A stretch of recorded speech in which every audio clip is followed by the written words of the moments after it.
Chers apprenants, en cette période de confinement, le gouvernement, à travers les ministères sectoriels de l'éducation et de la formation, vous invite à suivre vos enseignants dans des séances de rappel de cours, exercices et devoirs, matière par matière, sous la supervision pédagogique des directeurs d'enseignement et des inspecteurs spécialisés dans leur discipline. Ces rappels de cours sont mis à votre disposition à travers les radios, les télévisions et les applications web. En cette période de Covid-19, suivez les cours, faites vos exercices et continuez d'apprendre vos leçons en attendant le retour à l'école.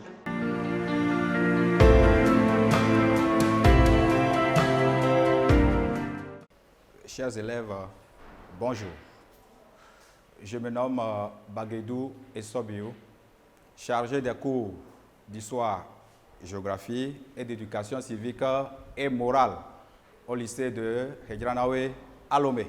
Nous allons conduire une petite révision en éducation civique et morale sur le thème « Les droits humains ».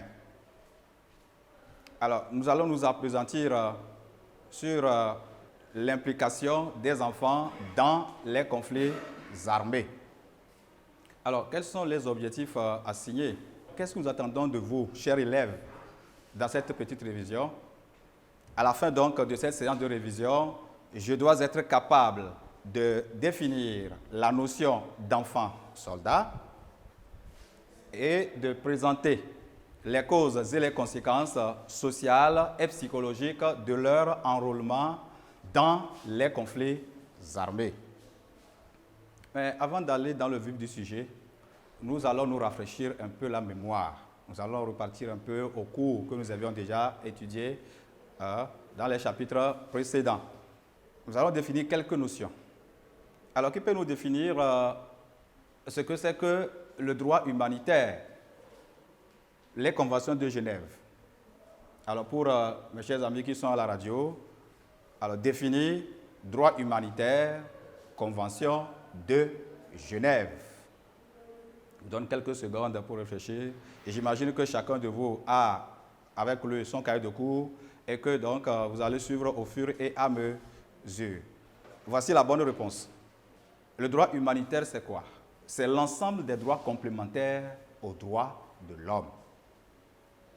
Alors, qu'est-ce que nous attendons par Convention de Genève? Il s'agit d'un ensemble de traités internationaux qui définissent les règles de protection des personnes en cas de conflit armé. Il s'agit donc, je disais, par rapport donc aux Conventions de Genève, des traités internationaux qui définissent les règles de protection des personnes en cas de conflit armé. Alors, question numéro 2. Qu'est-ce que la CICR? Précise deux attributions de la CICR.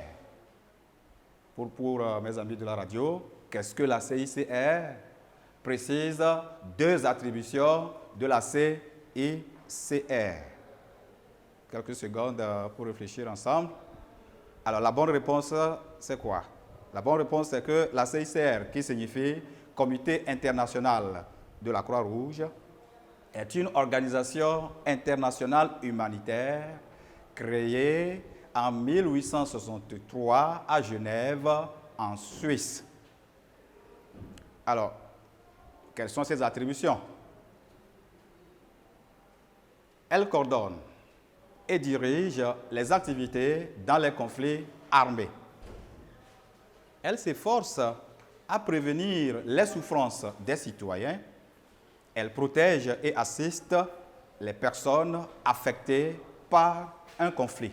Bien, alors, ceci dit, nous allons maintenant aborder la leçon du jour.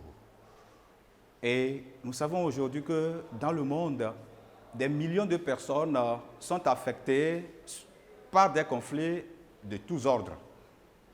Et ces conflits affectent toutes les couches sociales, mais surtout les enfants qui parfois même sont impliqués dans des conflits armés. C'est-à-dire des enfants qui sont même acteurs, qui participent à ces conflits armés. Et notre leçon, donc, c'est l'implication des enfants dans les conflits armés. Alors, grand 1, donc, nous allons définir la notion d'enfant soldat. Qu'est-ce qu'un enfant soldat? Et pour ce faire, nous allons observer quelques photographies. Alors, et la première photo nous montre une jeune fille qui a à peine 14 ans, qui a en sa possession une arme. Et ce n'est pas n'importe quelle arme, il s'agit d'une arme d'assaut. Alors, juste à sa gauche, vous avez une troupe d'enfants soldats. Un peu plus bas, vous allez voir la troisième photo où on observe un jeune homme également qui tient un fusil d'assaut. Puis le dernier, le quatrième, donc à l'extrême gauche, vous avez un jeune garçon de moins de 15 ans qui est en pleine action, qui a une arme et qui est en train de viser un objectif, qui est prêt à tirer une arme d'assaut, une mitrailleuse notamment. Que nous révèlent ces photographies? Alors, l'observation de ces photographies nous révèle que beaucoup d'enfants à travers le monde sont impliqués dans des conflits armés. Ces enfants prennent le nom d'enfants soldats. Qu'est-ce qu'un enfant soldat? Et là, nous avons une photo pour vous aider et chacun donc peut concocter une définition. Et donc, pendant que vous êtes ensemble, que chacun essaie de s'exercer en donnant une définition à son camarade. Et donc, je donne la définition à celui-ci, l'autre me donne aussi sa définition. Et donc, si nous observons, voyez-vous la photo, nous voyons que c'est bien dit qu'un enfant soldat, c'est qui? C'est un combattant de moins de 18 ans. C'est un combattant donc de moins de 18 ans qui fait partie d'une force ou d'un groupe armé, quelle que soit sa fonction au sein de cette force ou au sein de ce groupe. Et donc cet enfant soldat peut être un combattant, comme nous venons de le voir sur la photo. Il peut également être juste un porteur, c'est-à-dire un portefeuille, il transporte alors des armes. Il peut être cuisinier, il peut être aussi un messager. On a également des jeunes filles qui sont recrutées à des fins sexuelles, etc. Alors, vous savez, ces enfants sont recrutés ou se portent volontaires pour prendre part aux hostilités à travers le monde. Alors, ça veut dire que si certains enfants, ils vont volontairement, d'autres enfants sont enrôlés de force. Alors, ce qui nous renvoie donc à notre deuxième partie, à la deuxième partie donc, de notre révision, à savoir donc les causes de l'implication des enfants dans les conflits armés. Quelles sont donc les causes de l'implication des enfants dans les conflits armés? Alors, ces causes, il y en a plusieurs, mais ici nous allons faire un petit résumé. Et donc, nous distinguons alors, des causes d'ordre économique, des causes d'ordre politique et des causes d'ordre social. Alors, sur le plan économique, alors, le paramètre principal qui amène les enfants vers ces groupes armés, c'est la pauvreté. Et cette pauvreté-là amène certains parents à laisser leurs enfants rejoindre ces forces ou ces groupes, armés avec l'assurance qu'ils seront nourris, qu'ils seront logés par ces groupes-là. Et sur le plan politique, nous avons les troupes politiques qui constituent un terreau fertile, voyez-vous, de ces groupes armés qui recrutent ces jeunes enfants. Puis, alors sur le plan social, on peut donc citer la discrimination liée à l'identité ethnique, la discrimination donc liée donc à l'identité tribale ou même pour des raisons religieuses. Il n'est pas rare de voir donc alors les gens sous couvert de la religion recruter des jeunes gens, soi-disant les amener donc à lutter pour une cause noble, les amener donc à amener la société, leur société, à mieux respecter les lois, soit des lois islamiques, des lois chrétiennes, etc. Et donc ces groupes-là, comme AQMI au Mali, comme Boko Haram, recrutent ces jeunes-là, enfants, et donc les arrachent à leur communauté. Vous voyez, donc ce n'est pas seulement les enfants, mais des communautés entières peuvent s'engager dans un conflit Et donc, ce faisant, ils enrôlent, voyez-vous, les enfants. Il faut ajouter que, par souci de vengeance, certains enfants, témoins du meurtre, de l'humiliation de leurs parents ou du viol de leur mère, du viol de leur sœur, peuvent également se laisser enrôler. Voyez-vous, par ailleurs, les mauvaises compagnies, la recherche du gain facile, les violences familiales, l'indiscipline des enfants en famille, à l'école, expliquent le ralliement volontaire ou non des enfants à ces groupes de malfaiteurs. Ces enfants, donc, se trouvent ainsi confrontés aux pires dangers et aux souffrances les plus atroces, aussi bien physiques que psychologiques. Très souvent, donc, ces enfants qui vont se faire enrôler ne savent pas exactement ce qui les attend. Donc, ce qui nous amène à réfléchir sur les conséquences de l'enrôlement des enfants dans les conflits armés. Quelles sont donc les conséquences sociales, psychologiques de l'enrôlement des enfants dans les conflits armés? Alors, vous savez, les enfants, ils ne s'en sortent jamais indemnes de ces conflits, que ce soit au niveau physique ou dans le domaine psychologique. Ils sortent toujours avec des séquelles. Quelles sont donc ces séquelles? Quelles sont ces conséquences? Alors, sur le plan social, les conséquences sont alarmantes. Les enfants soldats, pour la plupart, sont blessés ou handicapés. Bien sûr, s'ils ne meurent pas au combat, parce que beaucoup de ces enfants ne reviennent pas. Ils meurent au combat. Et ceux-là qui sont vivants, ils reviennent toujours avec un handicap. Ce qui fait d'eux donc parfois des invalides pour la vie. Et donc, ils constituent quoi? Une charge pour leur société. Okay? Nous voyons là, cette photo-là, qui montre notre ami enfant soldat, avec donc son fusil d'assaut et une main dont le volume dépasse l'autre main. Qu'est-ce que ça signifie? Une main donc qui est blessée. Cet enfant, par exemple, devient quoi? Alors, lorsque cette main-là, on en arrive jusqu'à l'amputer, cet enfant ne peut plus contribuer au développement de son milieu social. Il devient quoi? Une charge pour la société. Il ne peut plus aider ses enfants dans les travaux domestiques et même dans les travaux champêtres. Ça fait donc un manque à gagner pour la société, pour la famille. Alors les enfants soldats ne grandissent pas comme les autres enfants, mes amis. Ils ne grandissent pas comme les autres enfants de leur âge. Leur enfance est violée. Ils ne vont plus à l'école. Ils ne jouent pas avec les autres enfants. Et n'ont plus souvent de famille. Alors, ces enfants, traumatisés par les violences des conflits, ne peuvent plus aider les parents dans les activités économiques, notamment les travaux champêtres, la pêche, l'élevage, le commerce, ou même dans les transports. Pour les bonnes dames, par exemple, qui vendent au marché, parfois, elles ont besoin de leurs enfants, de l'aide de leurs enfants pour transporter, voyez-vous, les marchandises. Et lorsque l'enfant est malade, lorsque l'enfant est invalide, vous comprenez qu'il ne peut plus soutenir sa maman. Ces enfants, voyez-vous, ayant perdu leur éducation, leur scolarité, ils n'ont plus un développement mental normal. Voilà pourquoi ils sont nombreux à éprouver des difficultés à s'insérer dans la vie socio-professionnelle. Du coup, ils deviennent quoi? Ils deviennent des cas sociaux, des personnes à charge, des personnes qu'on doit entretenir dans tous les sens du mot. Ils sont également victimes de ce que l'on appelle la destruction identitaire de l'enfant. C'est-à-dire que ces enfants s'approprient une nouvelle échelle de valeurs où la violence et la délinquance sont acceptées dans leurs normes de conduite. C'est-à-dire pour un tel enfant, la violence devient quoi? La règle. Devient la règle d'or.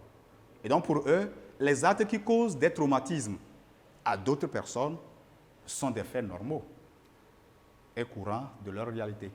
Et donc quand ils prennent par exemple un objet tranchant et qu'ils tranchent, ils coupent le doigt de leur camarade, ils trouvent que c'est normal. Parce que c'est ce qu'ils ont acquis sur le champ de bataille. Donc ils peuvent donc constituer quoi? Des dangers publics. Alors ces enfants souffrent des maux divers, notamment la malnutrition, les infections diverses, et surtout les IST, les infections sexuellement transmissibles, des hépatites virales, le VIH, et j'en passe. Alors, ces enfants sont également exposés au risque d'abus, de consommation de drogue, d'alcool, et peuvent entraîner les jeunes de leur génération dans les mêmes travers. Vous savez, nous avons là la photo de deux jeunes gens, de deux petits-enfants de moins de 15 ans. Ils ont à peine 10 ans. Et ils se partagent là, quoi? La cigarette. À cet âge-là, ils apprennent déjà à fumer.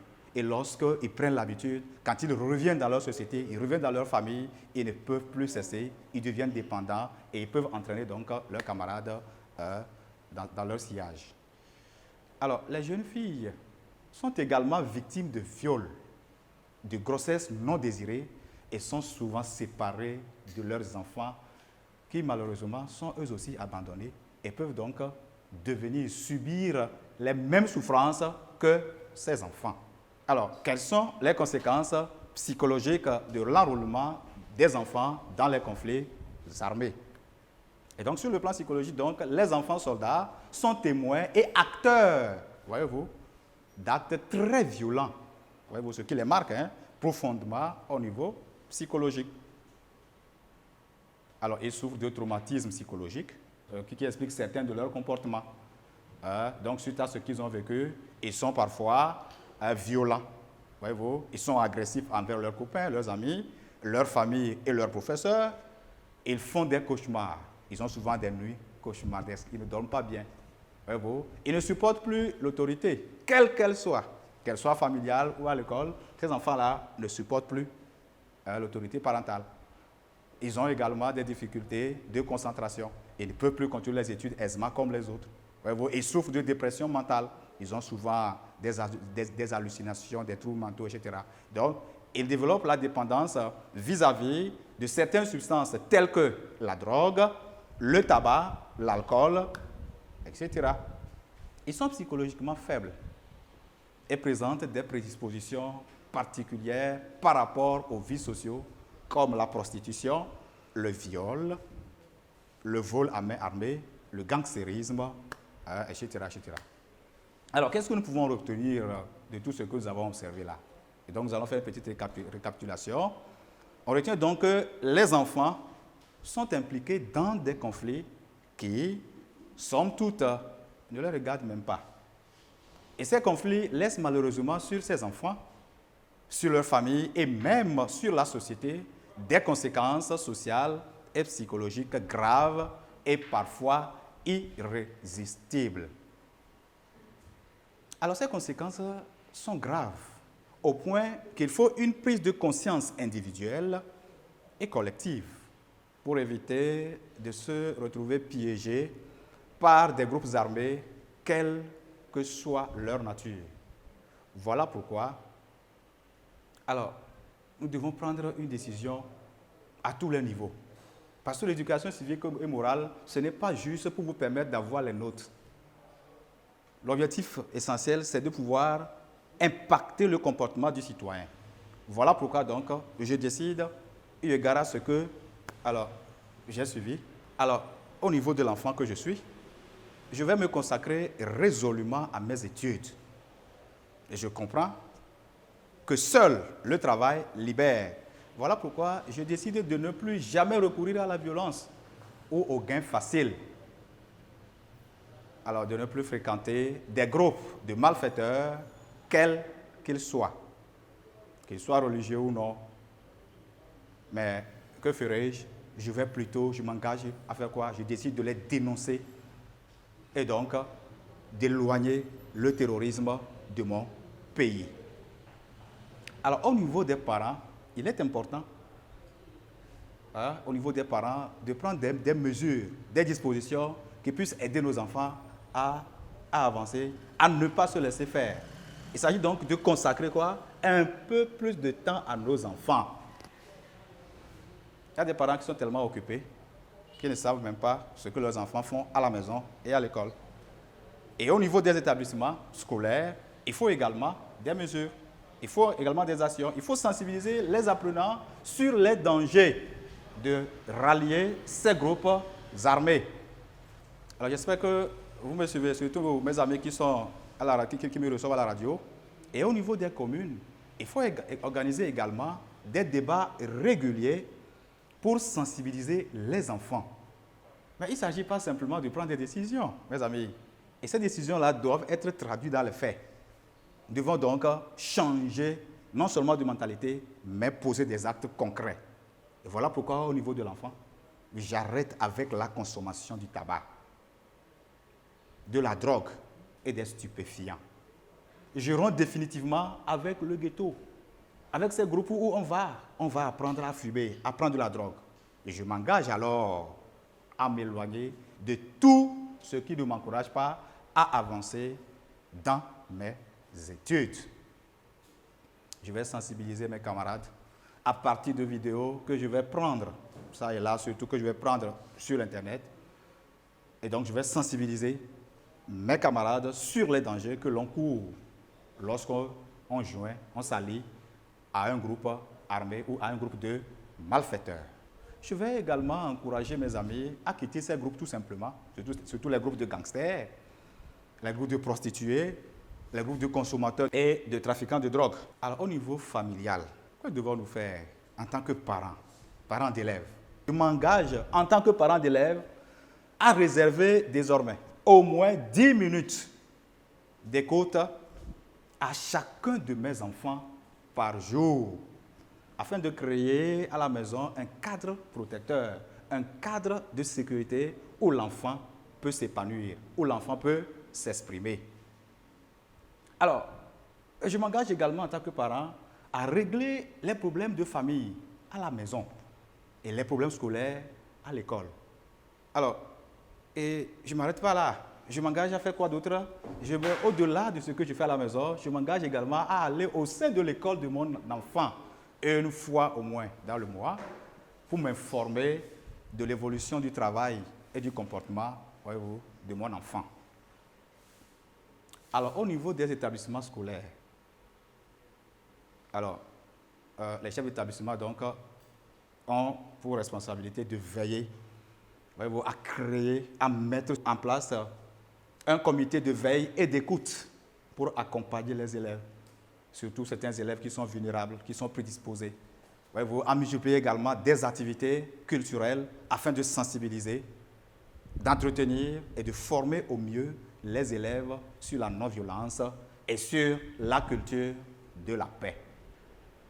Alors, au niveau des communes, il est important que les communes s'impliquent, voyez-vous, dans l'éducation des enfants. Voilà pourquoi donc, alors, chaque commune doit mettre en place des structures de formation et de loisirs, à l'instar des maisons des jeunes, des salles de spectacle, des lieux, voyez-vous, Wi-Fi zone, pour faire quoi? Pour retenir les enfants, voyez-vous, et donc surtout organiser des activités de vacances pour aider ces enfants-là, surtout les enfants nécessiteux, les enfants qui n'ont pas les moyens de voyager, voyez-vous, avec leurs parents. Alors, les communes doivent également multiplier des colonies de vacances afin d'inculquer aux enfants les règles de vivre ensemble dans la paix et partant former dans ces enfants-là, voyez-vous, des citoyens épanouis. Alors, mes chers amis, je ne vais pas vous quitter comme cela. Nous allons, voyez-vous, faire un exercice d'application. Vous avez là, nous allons observer une photo. Il s'agit donc d'une photo pour mes amis qui me suivent à la radio. Je crois que vous n'allez pas pouvoir voir la photo, mais les questions qui vont suivre là vont nous édifier. Voyez-vous. Alors, observons tous la photo. Alors, la première question. Question numéro 1, petit a. De quoi s'agit-il d'après toi? Alors, qu'est-ce qu'un enfant soldat? Alors, 2. Cite 4 dangers que courent les enfants qui s'associent à ces groupes armés. Alors, je reprends, voyez-vous, les questions pour mes amis de la radio. Question numéro 1, petit a. De quoi s'agit-il d'après toi? Petit b. Qu'est-ce qu'un enfant soldat? Petit 2, cite 4 dangers que courent les enfants qui s'associent à des groupes armés. Alors, nous allons corriger ensemble. Et j'imagine que tout le monde déjà, à son niveau, à votre niveau, vous commencez déjà par vous donner les réponses. OK? Alors, la correction, la bonne réponse pour la question numéro 1, petit a, c'est quoi? C'est que il s'agit là, sur la photo, d'un enfant soldat. C'est un enfant soldat et la photo le montre très bien pour ceux-là qui sont à la radio. On a un enfant, la photo d'un enfant qui a une arme d'assaut à la main. Alors, petit b, alors qu'est-ce que c'est qu'un enfant soldat?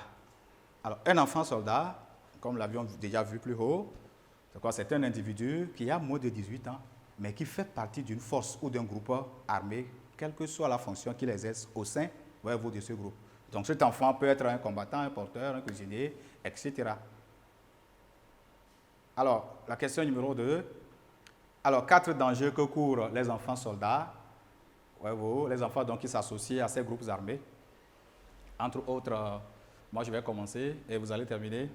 OK? Alors donc, ils sont souvent victimes de la mort.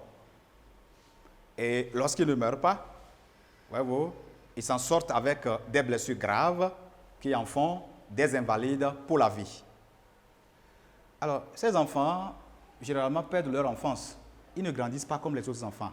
Ils ne peuvent pas s'amuser comme les autres enfants. Leur seul plaisir, c'est quoi? C'est la manipulation des armes. Ils souffrent également de dépression mentale.